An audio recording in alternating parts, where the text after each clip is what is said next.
Time for the 49ers Rush Podcast.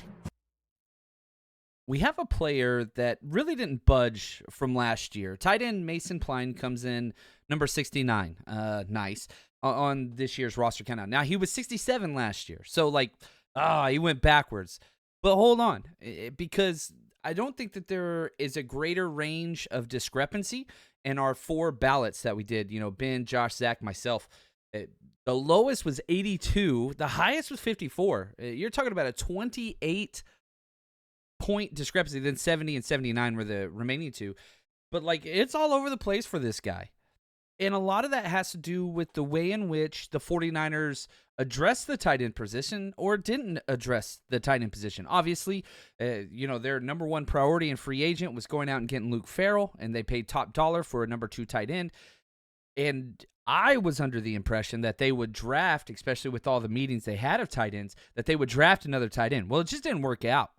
And so this tight end 3, this move tight end, this receiving tight end position is unfilled on the roster.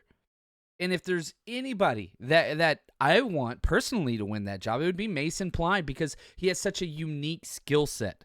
The dude is a monster. And I'm going to say this, and I know this is going to upset some people, but the way Mason Pline is built, he is built exactly like Rob Gronkowski. Now, is he Rob Gronkowski? God, no, nobody is. I think Gronk is actually the best tight end in the history of the NFL. That's a whole nother take, but whatever. Listen to the difference. Okay, here's Gronk, 6'6", 258. Mason Pline, 6'6", 254, so he's 4 pounds lighter. Gronk ran a 4'7", Mason Pline ran a 4'8". Gronk has 34-inch arms, Mason has 33-inch arms. Gronk had a 33-inch vertical, Mason Pline has a 33-inch vertical. Gronk, 9'11 broad jump, Mason Pline, 9'10 broad jump.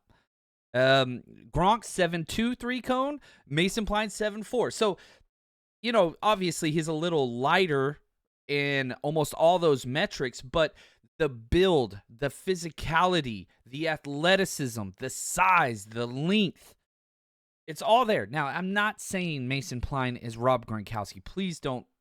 That's not what I'm trying to accomplish. But whenever you look at him, and even we saw this last year with the tight ends, when all the tight ends are standing around in the tight end group on the field, Mason Pline's the biggest, baddest-looking mamma jamma in that group, and that's saying a lot with the tight ends that they had there. But this dude is a freak whenever it comes to size. Now, his journey to the NFL is weird as hell. He's entering into his 2nd season, and he got no love last year. But it kind of makes sense whenever you dive into his background. He's a basketball player. This dude played basketball and just recently, 3 seasons ago, converted to football. He is still green whenever it comes to not only understanding football, but just playing the position. He hasn't played much. Raised in Detroit, Michigan, went to Fowler High School, goes to college at Ferris State for basketball, goes to Furman, plays basketball and football. This is new. He was a 3-sport standout in high school, football, basketball, baseball. Was part of the Division II national championship team at Ferris State, which was really cool. Played basketball his first 3 seasons before switching over, and that's college ball. Here's the thing. He only has 2 catches in 3 years at Ferris State. You are drafting a developmental, traits-driven, specific player. You didn't draft him, but undrafted free agent. And you're saying, look, this is a project. And it was funny because last year, people kept saying, Mason Pline's going to be the tight end 2 or tight end 3. He's going to win that job. And I was like, man, I'm at training camp every day. That dude's not getting reps at tight end, period. He is watching, learning, and taking notes. He's not getting special team snaps. He's not getting tight end 1, tight end 2, tight end 3, tight end 4. He's barely getting tight end 5 snaps. So, I kept saying, even in the preseason games, he's not playing. Guys, you got to understand, this is a long-term project that is a year or 2 a year away. It's I get the excitement on the player and the traits because, just went through everything and how he basically is a Gronk clone. But, man, he's just not there. Was a solid basketball player for 3 years at Ferris State. Averaged 8 points per game, 5.4 rebounds per game. Not bad.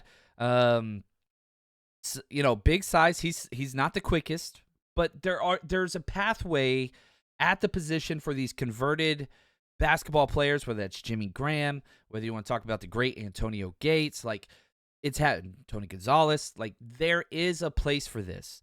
Now, his probably best moment in football, he caught the last-second go-ahead touchdown versus Montana in the FCS semifinals. It was just a 4th and 10 jump ball in the end zone. He went up and got it. Awesome. Like that's what he has a clear path to. Why are you wasting a 91-man roster spot on a guy that's not a football player? Well, because he has a skill set that most people don't have. He could be that number 3 move tight end, and whenever you get into the red zone, yeah, who doesn't want a 6'6", 30-inch vertical with 33-inch arms guys just to lob the ball up to? Go get it like a power forward. That's what he has. And can that develop? We'll see. We will have to see. He signed a 1-year, $840,000 contract, no guarantees. You look at what he made last year, $275,000 is his career earnings after his rookie year, and he played in 0 games. Now, he did get some playing time in the preseason, but even that was limited. 14 offensive snaps. And that's why I kept just screaming, like, dude, this guy's not making the active roster. They are stashing and developing him.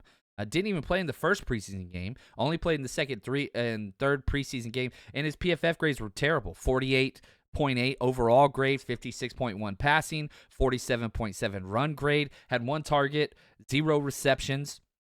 Then you look at special teams. He played 15 special team snaps. Had a 42 grade, 1 tackle, 2 missed tackle. Like, this guy, I think that it is even still probably too early for Mason Pline still. This was always going to be a 2-year project. And, man, I hope, and I don't want to rush it, but, like, if I could have anybody win that tight end 3 job, I want it to be Mason Pline because the size and the traits and all that stuff and what it could be, and it's like, oh, that's fun. But George Kittle's tight end 1, no qualms about it. He's the best tight end in football. Argue with the wall. Tight end 2, the contract says Luke Farrell is him. He's going to be the blocking guy. That's just what he's going to be. Now, that tight end 3 battle, you bring back Ross Dwelly, Mason Pline, Jake Tonjes, Braden Willis. That's a race. Obviously, Ross Dwelly's probably got the foot in the door for that, winning that job, but make no mistake, like, Ross Dwelly's nothing. He's duct tape Dwelly. I love him. But the last time he was with the 49ers, he had like 70 snaps on the year back in 2023 or 2022. Like, not that big of a deal. The upside, that is what makes Mason Pline so attractive and just like, man, let's just say this guy gets 10 snaps a game on offense, but they're all receiving snaps. Dude's a behemoth out there. Can he contribute in special teams? Can he learn to block in the run game? Those are the things that he has to develop. But if you're looking at a receiving game prowess only, way better than Braden Willis, way better than Jake Tonjes, way better than Ross Dwelly. Can he do the other things as well as them? No. No, he cannot. But he has that kind of trump card, that wild in the pocket where it's just like, can't coach 6'6" with 33-inch vertical and 33-inch arms. His catch radius is astronomical. I don't think he makes the 53-man this year. But, again, going back to kind of where we started, as high as 54, as low as 82 were his rankings this year on our countdown. He comes in at 69.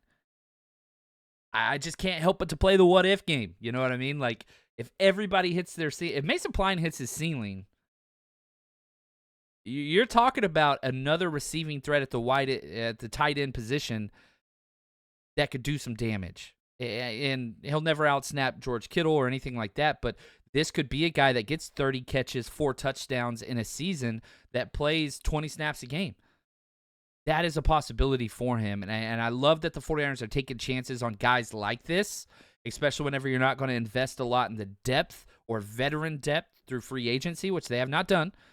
Tight end position might be the one where they did pay Luke Farrell, but I really was expecting the Niners to add a tight end 3 move option, but the Niners didn't, which leaves space. Maybe they believe in this Mason Pline. Maybe they believe that, hey, he could start to contribute this year.